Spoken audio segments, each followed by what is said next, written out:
इसके ऊपर इतना अच्छी अपलाइन बैठी है ना। अपलाइन तो एक बड़ा साला फिरंगियों का शब्द है भैया, ऐसा कोई हिंदी रूपांतर ढूंढे अपन। ये ना अपलाइन फपलाइन ना बड़ा अजीब अजीब सा लगता है। मतलब कोई एक ऐसा शब्द ढूंढ लें जो हमारी सभ्यता को मैच करे।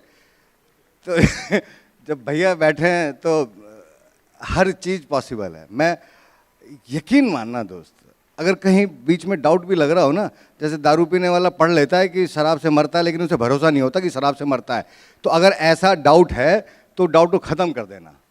यहाँ वो हो सकता है आप कल्पना नहीं कर सकते हो। और धन्यवाद सविता जी का, देखो ये भारतीय नारी है और विनिंग टीम के लीडर की नारी है, तो इनने मेरा सम्मान भी रखा। नीचे बोल रही थी नहीं बोलूँगी, फिर यहाँ आके फिर भी पति की इज्जत रख ली, नंबर एक।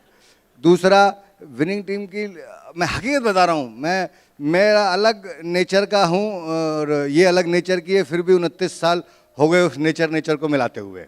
राइट, मेरी उम्र पे नहीं जाना, शादी जल्दी हो गई थी। पीपल टेक आइडियाज़ कि लगेंगे फिर मैं 60+ हूँ। राइट, तो ऐसा नहीं है, आई एम स्टिल अंडर 50।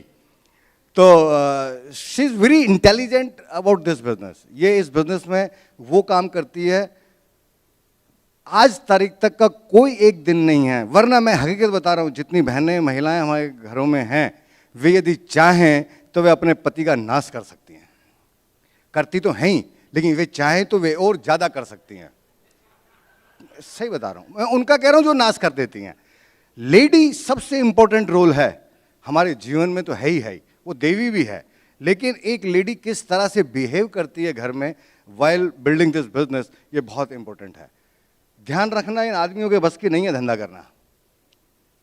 सही बता रहा हूं मैं, ये लेडीज का ही पावर है, लेडीज की ही ताकत है कि वे इस बिजनेस को करा रही हैं। अगर कोई लीडर कामयाब नहीं हो रहा है तो ध्यान रखना, उसके पीछे उस लीडर की गलती नहीं है, उसकी लेडी की गलती है। यू हैव द पावर, आपके पास जो पावर है, आपका थॉट प्रोसेस, आपका एक जेस्चर वो काम कर सकता है कि आदमी कुछ भी काम कर दे, और आपका जेस्चर एक वो काम कर सकता है कि वो सारे करे कराए के ऊपर पानी फेंक दे। ये लोगों का बिजनेस है, इट्स अ पीपल्स बिजनेस। ये बिजनेस बिल्ड करना बहुत मुश्किल काम है, क्योंकि लोग अलग अलग हैं, लोगों की इमोशंस अलग अलग हैं, लोगों का थॉट प्रोसेस अलग अलग है, लोगों का खान पान अलग तरीका है, लोगों का पहनावा अलग है, हर चीज़ अलग है। और उन सब डिफरेंट कल्चर के लोग अलग अलग जगह से, अलग अलग क्षेत्र से एक जगह पर इकट्ठा होते हैं इस बिजनेस को बिल्ड करने के लिए। हमें नहीं मालूम है कि हमारी कौन सी चीज़ किसी को हर्ट कर सकती है, किसको ईगो कर सकती है, किसकी ईगो हर्ट कर सकती है। बहुत ध्यान रखने की जरूरत है कि हमारे किसी भी कम्युनिकेशन में हम किसी की ईगो हर्ट नहीं करें। और एक लाइन जरूर आप अपने पल्ले बांध लीजिए, और इस वर्ड की स्पेलिंग हमेशा याद रख लीजिए, SORRY, सॉरी। सॉरी कहना बहुत मेहनत का फल, मेहनत ताकत चाहिए। सॉरी कमजोर आदमी का काम नहीं है, जिसमें दम है वो सॉरी बोल सकता है। आपको जरूरी नहीं है कि हम इस चीज़ की चिंता करें कि अरे यार मेरी गलती नहीं थी, सामने वाली गलती थी। गलती किसी भी की थी, अगर किसी की ईगो हर्ट हो गई है तो वो काम खराब हो गया। इसका अगेन ये मतलब नहीं है कि हम अननेसेसरी की सॉरी फील करें, लेकिन अगर कोई हर्ट हो गया, किसी को कुछ आपने बोल दिया, क्योंकि ये जुबान है, निकल जाती है, कोई बात हो सकती है। नोबडी इज परफेक्ट, ईश्वर के अलावा कोई परफेक्ट नहीं है, लेकिन हमें कोशिश ये करनी है कि हमारे कारण किसी की ईगो हर्ट ना हो।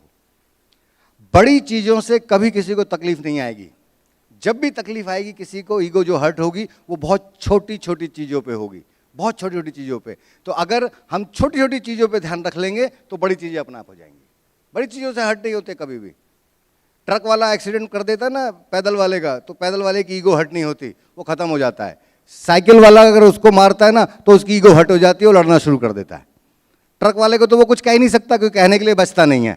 तो इसलिए छोटी छोटी चीज़ों को हमें बहुत ज़्यादा ध्यान रखने की जरूरत है कि हम किसी की ईगो हर्ट नहीं करें। और गलती से अगर हो भी जाए तो उसके लिए सॉरी बोलना जरूर। और उस ईगो हर्ट करने के लिए और सॉरी बोलने के लिए एक जो बहुत बेहतर व्यक्ति है आपके पास में, वो है आपका स्पाउस।